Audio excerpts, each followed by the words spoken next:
ഉത്തര കൊറിയയും തമ്മിലുള്ള സൗഹൃദം ഇന്നോ ഇന്നലെയോ തുടങ്ങിയതല്ല. സോവിയറ്റ് യൂണിയൻ കാലം മുതൽക്കേ അവർ രാഷ്ട്രീയപരവും സൈനികപരവുമായ അടുത്ത ബന്ധം കാത്തു സൂക്ഷിച്ചിരുന്നു. ശീതയുദ്ധ സമയത്ത് ഉത്തര കൊറിയൻ ഭരണകൂടം സ്ഥാപിക്കുന്നതിലും അതിനെ നിലനിർത്തുന്നതിലും റഷ്യ വലിയ പങ്കാണ് വഹിച്ചത്. ഈ ശക്തമായ ചരിത്രപരമായ അടിത്തറ ഇരു രാജ്യങ്ങളും തമ്മിലുള്ള ബന്ധത്തിന് കൂടുതൽ ദൃഢത നൽകുന്നു. ഇന്ന് റഷ്യ യുക്രൈൻ സംഘർഷത്തിന്റെ പശ്ചാത്തലത്തിൽ ഈ പഴയ സൗഹൃദം വീണ്ടും ശക്തി ആർജിച്ചിരിക്കുകയാണ്.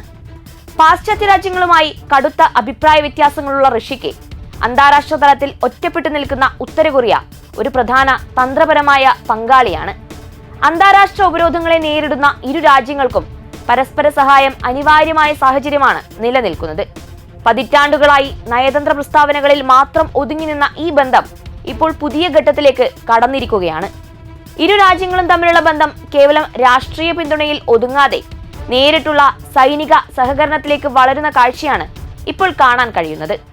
റഷ്യൻ മണ്ണിൽ മൈനുകൾ നീക്കം ചെയ്യുന്നതിനായി ഉത്തര കൊറിയൻ സൈന്യത്തെ വിന്യസിച്ചതിലൂടെ ഇരു രാജ്യങ്ങളും ഇപ്പോൾ ഒരേ യുദ്ധരേഖയിൽ പരസ്പരം സഹായിച്ചുകൊണ്ട് മുന്നോട്ടു പോകുന്നു എന്ന് വ്യക്തമാവുകയാണ്. റഷ്യ യുക്രൈൻ സംഘർഷത്തിൽ റഷ്യയെ നേരിട്ട് സഹായിക്കാൻ ഉത്തര കൊറിയൻ സൈന്യത്തെ വിന്യസിച്ചിരുന്നു എന്നതിന് അപൂർവവും ചരിത്രപരവുമായ ഔദ്യോഗിക സ്ഥിരീകരണവുമായി ഉത്തര കൊറിയൻ നേതാവ് കിം ജോങ് ഉൻ രംഗത്തെത്തി. ഈ വർഷം ആദ്യം റഷ്യൻ തലസ്ഥാനത്തെയും അതിനോട് ചേർന്ന നിർണായക സൈനിക മേഖലകളെയും സംരക്ഷിക്കുന്നതിനായി റഷ്യയിലെ കുർസ്ക് മേഖലയിൽ ഒരു പ്രത്യേക ഉത്തര കൊറിയൻ എഞ്ചിനീയറിംഗ് റെജിമെന്റിനെ അയച്ചിരുന്നുവെന്ന് കിം സ്റ്റേറ്റ് മീഡിയയിലൂടെ നടത്തിയ പ്രസംഗത്തിൽ വെളിപ്പെടുത്തി.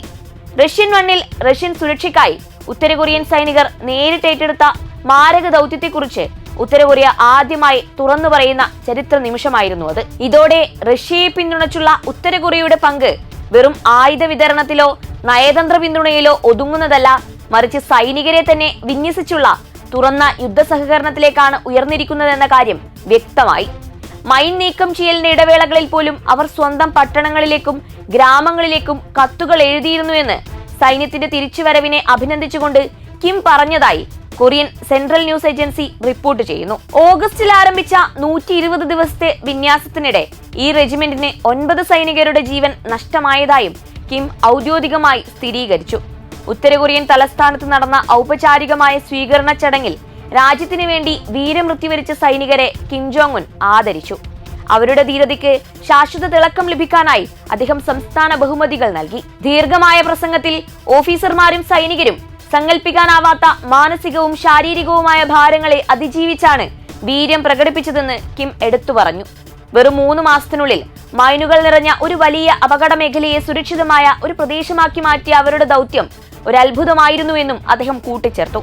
അതേസമയം KCNA പുറത്തുവിട്ട ചിത്രങ്ങളിൽ പരിക്കേറ്റ് വീൽ ചെയറുകളിൽ തിരിച്ചെത്തിയ വീരന്മാരെ കിം ജോങ് ഉൻ പുഞ്ചിരിയോടെ ആലിംഗനം ചെയ്യുന്ന ഹൃദയസ്പർശിയായ രംഗങ്ങളും ഉൾപ്പെടുന്നുണ്ട്.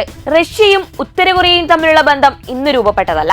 2ാം ലോക മഹായുദ്ധത്തിന് ശേഷമുള്ള കൊറിയൻ ഉപദ്വീപിലെ അധികാര സമവാക്യങ്ങൾ നിർണയിച്ചതിൽ സോവിയറ്റ് യൂണിയന് നിർണായക പങ്കുണ്ടായിരുന്നു.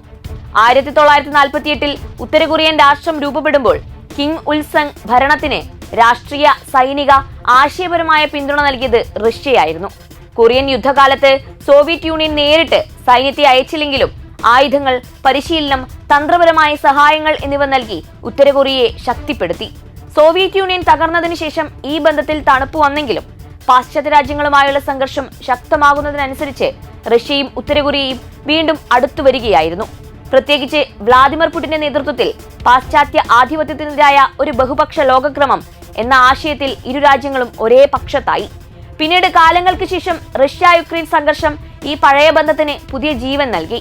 ദക്ഷിണ കൊറിയൻ, അമേരിക്കൻ, യൂറോപ്യൻ രഹസ്യാന്വേഷണ ഏജൻസികൾ നേരത്തെ തന്നെ റഷ്യയെ സഹായിക്കാൻ ഉത്തര കൊറിയ ആയിരക്കണക്കിന് സൈനികരെയും ആയുധങ്ങളെയും അയച്ചിട്ടുണ്ടെന്ന് കണക്കാക്കിയിരുന്നു.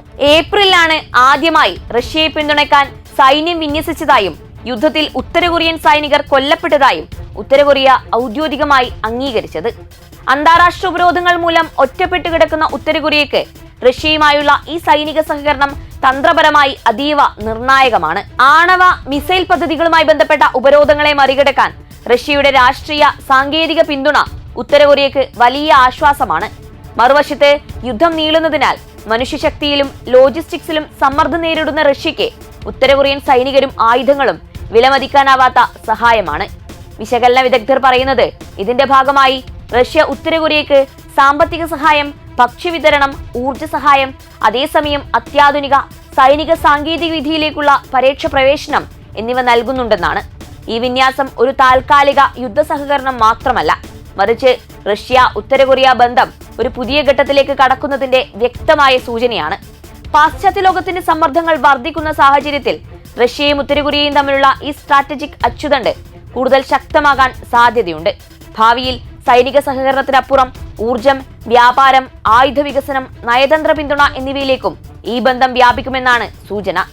ഇത് യുക്രൈൻ യുദ്ധത്തിന്റെ ഭൂപ്രകൃതിയെ മാത്രമല്ല, കിഴക്കൻ ഏഷ്യയിലെയും ആഗോള ശക്തി സമവാക്യങ്ങളിലെയും തുലനം മാറ്റിമറിക്കാൻ ശേഷിയുള്ള നീക്കമായി മാറാൻ സാധ്യതയുണ്ട്.